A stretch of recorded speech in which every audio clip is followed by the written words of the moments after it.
इस कार्यक्रम के प्रायोजक हैं उषा ओम प्रकाश गोधा, सुशीला विमल गोधा, पुष्पलता सुभाष जैन, किरण गोधा, चेतना दिलीप, बंडी परिवार, रतलाम।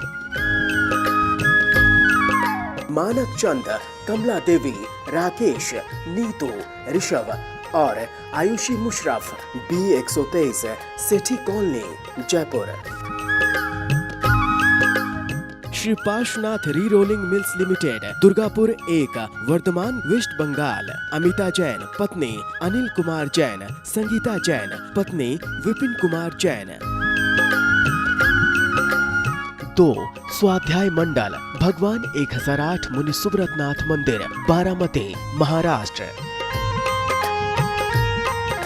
एसके जैन, श्रीमती संतोष जैन, विपुल जैन, श्रीमती आराधना जैन, पारुल जैन, अतुल जैन, श्रीमती पूर्णिमा जैन, सुचित जैन और आर्यन जैन, कानपुर।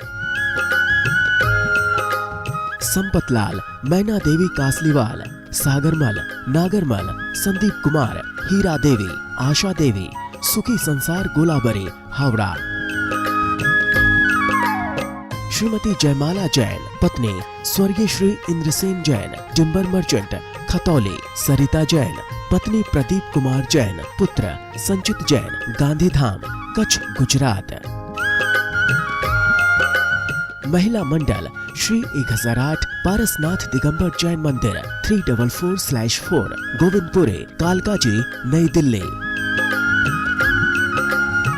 अशोक जैन, प्रेम जैन, अंकित जैन, पूर्णिमा जैन, मयूर विहार, फेज 3, दिल्ली। श्रीमती नीति, राजीव, देवर्षि, निष्पन्न, अनुभा कलरैया, श्री पदम मीना, पंकज, राहुल, पीयूष अजमेरा, खारघर, नवी मुंबई।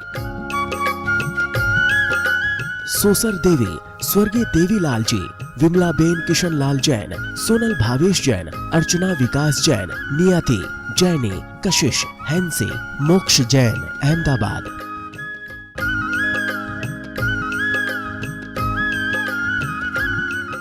जय जिनेन्द्र।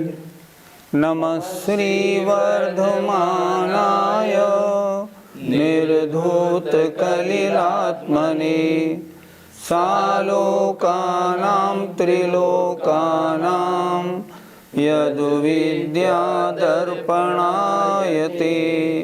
पंच परमेष्ठी भगवान की जय।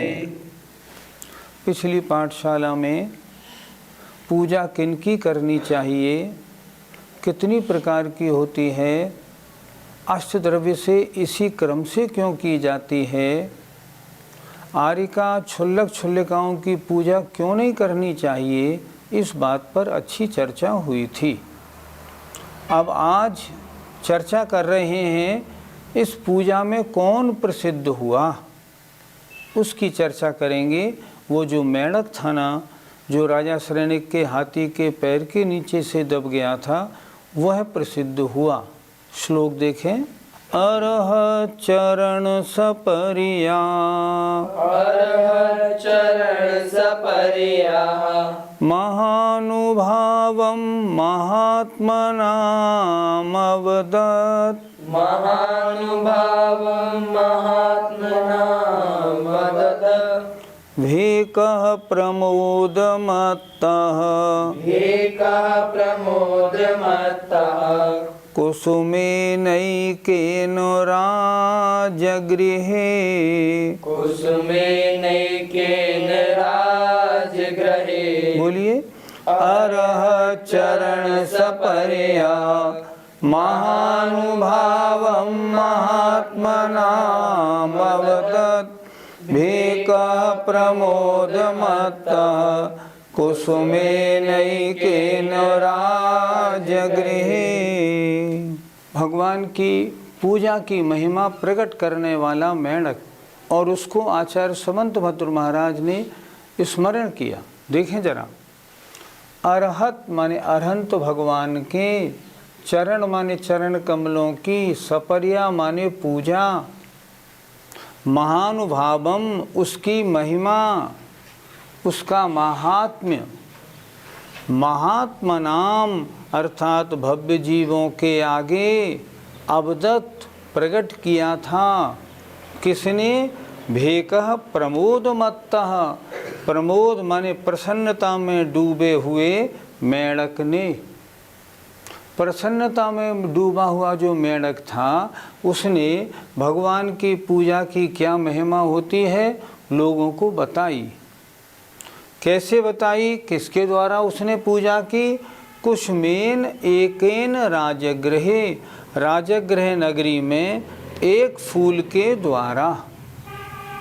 क्या अर्थ लगाएंगे? देखें, राजगृह नगरी में एकेन कुशमेन अर्थात एक फूल के द्वारा, प्रमोद माने प्रसन्नता में डूबे हुए मेढक ने भगवान के चरणों की पूजा की महिमा भव्य जीवों के आगे प्रकट की थी। मतलब वो मेढक भगवान की पूजा करने जा रहा था, हाथी के पैर के नीचे दब के मरा, अंतर मुहूर्त में देव बन के पर्याप्त होके समव शरण में आ गया। ये क्या है? ये मेढक से देव बनने तक की जो बात है, ये भगवान की पूजा और भक्ति विचार में, भक्ति में डूबा हुआ था, इस कारण ऐसा हुआ। इसलिए उसने भगवान की पूजा की महिमा सबके सामने तुरंत प्रकट कर दी। मैं अभी मरा और अभी देव बन के आ गया। पंडित जी, इस मेढक की क्या कथा है? राजगृही नगरी में एक सेठ थे नागदत्त, उनकी सेठानी का नाम था भवदत्ता। सेठ जी एक बार सामायिक कर रहे थे, उन्होंने नियम ले लिया जब तक ये दीपक जलता रहेगा मैं सामायिक करता रहूँगा। दीपक जल रहा था, दीपक में तेल खत्म होने लगा।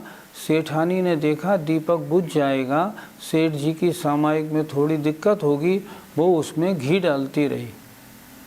घी डालती रही, दीपक जलता रहा। दीपक जलता रहा तो सेठ नागदत्त सामायिक करते रहे। बड़ी ज़ोर की प्यास लगी और इतनी प्यास लगी सामायिक करते करते उनका मरण भी हो गया। पानी की प्यास में आर्त ध्यान से मरे थे, इसलिए मर के अपनी मकान की अपनी ही बावड़ी में वो मेढक बने।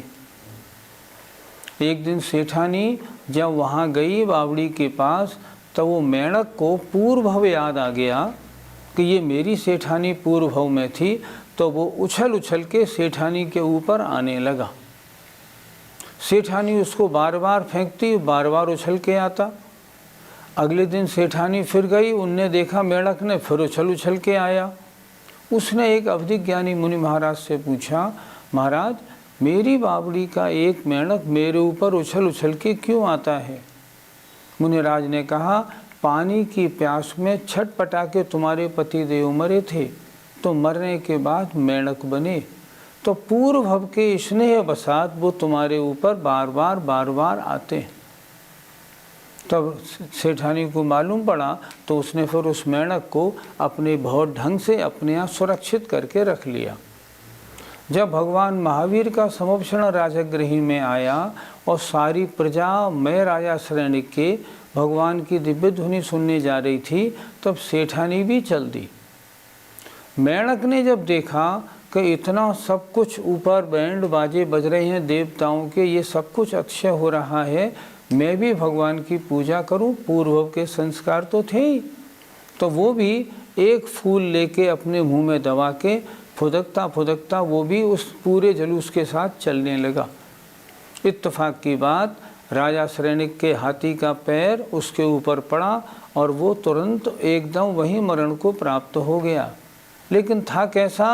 प्रमोद मत्तः, माने प्रमोद माने प्रसन्नता में मत वाला, मन डूबा हुआ, भक्ति में डूबा हुआ था। आज भगवान के दर्शन करूँगा। उसका प्रभाव क्या हुआ? मरने के अंतर मुहूर्त बाद सौधर्म स्वर्ग में देव बना, और एक अंतर मुहूर्त में जैसे ही पर्याप्तक हुआ और उसे मालूम हुआ ऐसी बात थी, तुरंत वहाँ से सारे वस्त्र पहन के और अपने मुकुट पे मेढक का चिन्ह बना के समव शरण में अंतर मुहूर्त में हाजिर भी हो गया। श्रेणिक महाराज ने गौतम स्वामी से पूछा, भगवान ये अभी अभी एक नए देवता कौन आए और इनके मुकुट पर मेढक का चिन्ह क्यों बना है? तब गणधर देव ने ये पूरी कथा उनके लिए सुनाई। राजन, तुम्हारे पैर के नीचे दब के ये मेढक अभी मरा था, अंतर मुहूर्त में देव बना और देखो यहाँ आ भी गया। ये भगवान के पूजा की महिमा है। तो यहाँ आचार्य क्या कह रहे हैं समंत मधुर महाराज, देखो उस मेढक ने जो भगवान की भक्ति में मदमस्त हो रहा था, लवलीन डूबा हुआ था, उसने एक फूल के द्वारा भगवान की पूजा की भी नहीं, अभी करने जा रहा था, बीच में मरण को प्राप्त हुआ, तो उसने भगवान की पूजा की अनुमोदना का फल सारी दुनिया के सामने प्रकट कर दिया। देखो, जब अनुमोदना का इतना फल है तो पूजा करने का कितना फल होता होगा। इसलिए इस मेढक को पूजा करने में प्रसिद्धि प्राप्त हुई। पंडित जी, क्या पूजन के लिए अष्टद्रव्य का होना जरूरी है या कम द्रव्य से भी पूजा हो सकती है? जिस मेढक ने पूजा का महात्म दुनिया के सामने रखा, उसके पास तो एक फूल था और द्रव्य थे का, और पूजा का फल दुनिया के सामने रखा, ये आचार्य महाराज कह रहे हैं। इससे ये स्पष्ट होता है पूजा के लिए अष्टद्रव्य होना जरूरी नहीं, एक द्रव्य हो तो भी काफ़ी है, कुछ भी नहीं हो मात्र जल से अभिषेक करें तो भी पूजा का फल मिलता है। और अगर 10वीं 11वीं प्रतिमा में आ गया है तब क्या करे, भगवान की भक्ति करे तो भी पूजा का फल मिलता है।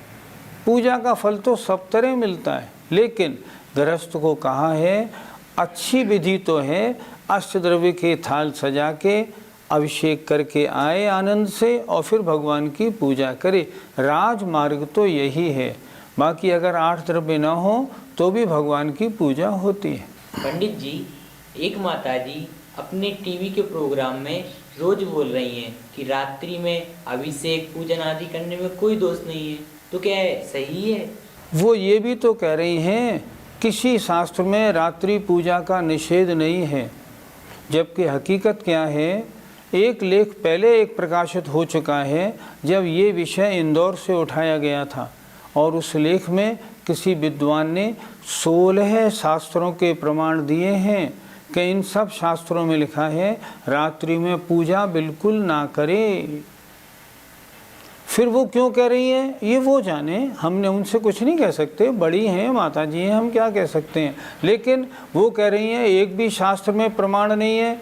हमारा उनसे इतना निवेदन ज़रूर है, लोगों को इस प्रकार कह के भटकाएं नहीं।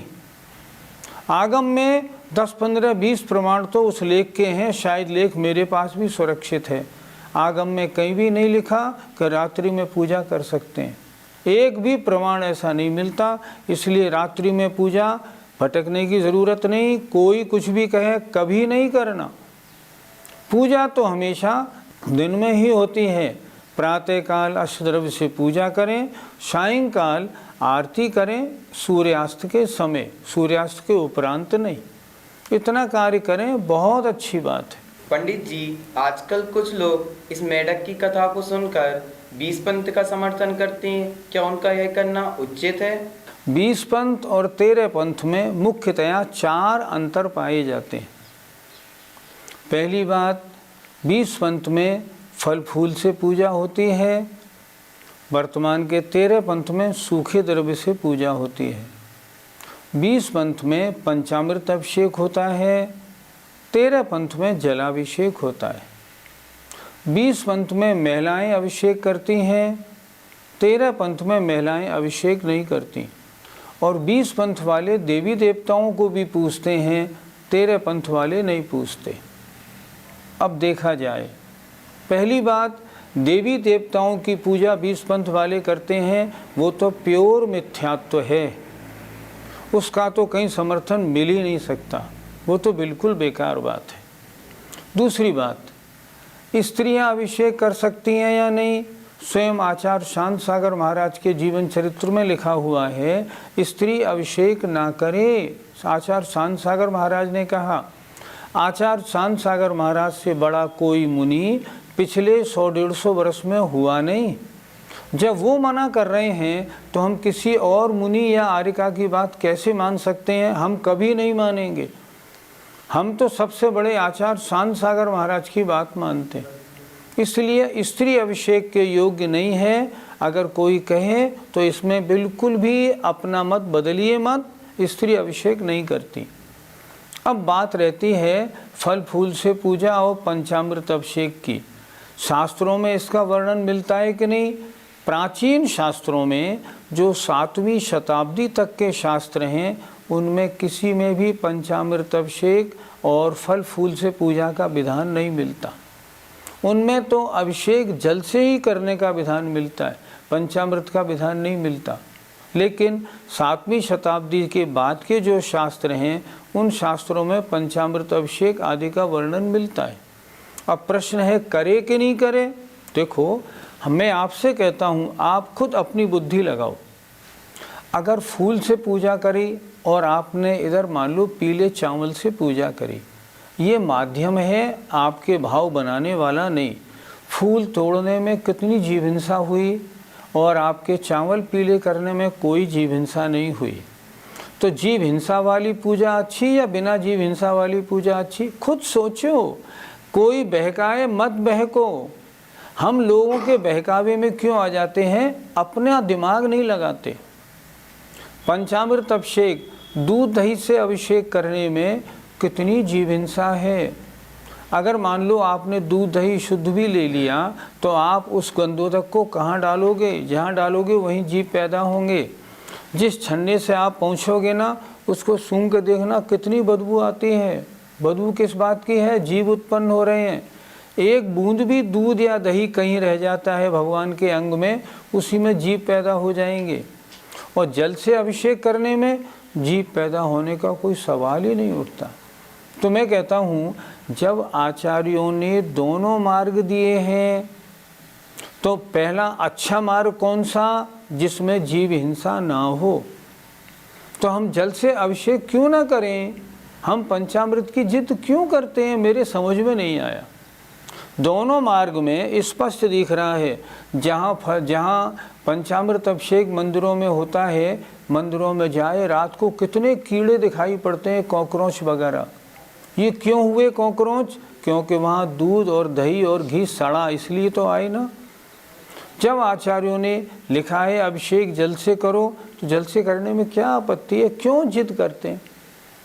इसलिए पंडित सदा सुखदास जी ने बिल्कुल स्पष्ट लिखा रत्करण स्वामिकाचार्य की टीका में, जे विवेकी हों ते अचित्त पूजा करें। मेरा निवेदन है विवेकी बनिए, समझदार बनिए, अज्ञानियों की बातों में मत आइए।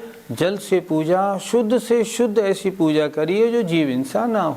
हरित पिधान निधाने, हरित पिधान निधाने, यनादर स्मरण मत्सरत्वानि, यनादर स्मरण मत्सरत्वानि, यनादर स्मरण मत्सरत्वानि, यनादर स्मरण मत्सरत्वानि, वैयावृत्यस्यैते, वैयावृत्यस्यैते, व्यतिक्रमः पंच कथ्यन्ते, व्यतिक्रमा पंच कथ्यन्ते। बोलिए हरित पिधान निधाने, यनादर स्मरण मत्सरत्वानि, वैयावृत्यस्यैते, व्यतिक्रमा पंच कथ्यन्ते। दान देने में क्या क्या दोष लगते हैं? देखें, हरित पिधान, सचित हरी वस्तु से ढकी हुई वस्तु आहार में देना। हरित निधाने, हरित के हरे पत्ते आदि के ऊपर रखी हुई वस्तु दान में देना। ही अनादर, अर्थात दान तो देना, आदर सहित नहीं देना। स्मरण, दान की जो नवदा भक्ति आदि हैं उनको भूल जाना। मत्सरत्व, अर्थात अन्य दाताओं से ईर्ष्या भाव रखते हुए दान देना। 5 दोष हो गए। फिर एक बार देखें, हरित पिधान, हरी वस्तु से ढकी हुई वस्तु आहार में देना, हरित निधाने, हरे पत्ते आदि पर रखी हुई वस्तु आहार में देना, अनादर अर्थात देना तो पर मन में प्रसन्नता नहीं होना, स्मरण दान में जो नवदा भक्ति है उसको भूल जाना, और मत्सरत्व अर्थात अन्य दाताओं से ईर्ष्या भाव रखना। ये 5 दान देने के अतिचार हैं। वैयावृत्तस्य, वैयावृत्त शिक्षावृत्त के, एते माने ये, व्यतिक्रमः 5 अतिचार कहे गए हैं। पंडित जी, हरित पिदान अतिचार शब्द से क्या तात्पर्य है? मुनि महाराज को आहार दे रहे हैं और आपने उस वस्तु को किसी हरे केले के पत्ते से ढक रखा है, तो केले के पत्ते से ढकने से उस वस्तु में हरि का दोष आ गया। दूसरी बात, वो जो पत्ता है ना, उसमें जो जीव है उनकी हिंसा का भी प्रसंग आया। इसलिए अगर हरे पत्ते आदि से ढकी वस्तु आहार में दी जाती है तो उसमें दोष लगता है, अतिचार है। पंडित जी, हरित निधान अतिचार से क्या तात्पर्य है? आपको मुनि महाराज को रोटी देनी है और वो रोटी केले के पत्ते के ऊपर रखी है, तो उसके ऊपर रखने से केले के पत्ते के जीवों की हिंसा होगी, सचित्त का दोष लगेगा। इसलिए हरी वस्तु के ऊपर रखी हुई वस्तु दान देने के योग्य नहीं रहती, उसमें दोष हो जाता है। पंडित जी, अनादर अतिचार से क्या समझना है?